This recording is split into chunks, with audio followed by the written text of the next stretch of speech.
Melissa is asking, how do you stop switching strategies every time something feels slow? Yeah, great question. Sometimes when things feel slow, it's hard to, not switch routes. Now, here's what I would say. There's nothing wrong with switching strategies, especially when if things are slow, you want to make sure that you are switching strategies as far as marketing, advertising, following up.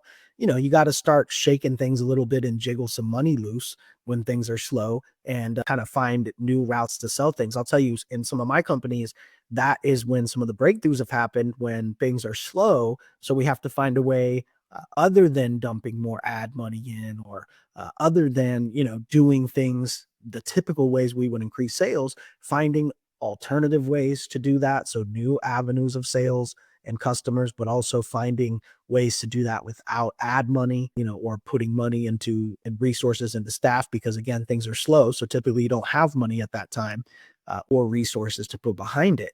And so that's when some of the breakthroughs come is when things are slow.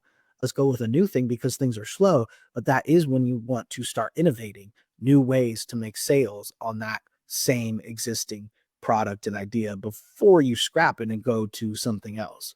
And again, that's for me personally. I'm sure for a lot of entrepreneurs, that's where some of the magic has happened when things are slow and your back's against the wall. You got to get it going again, and you can take that same product or service that you thought was slowing down and might end up, dying, and the run is over. It could be boosted by millions of dollars. It has for me in the past of okay, how can we repackage this? What new avenues can we go through?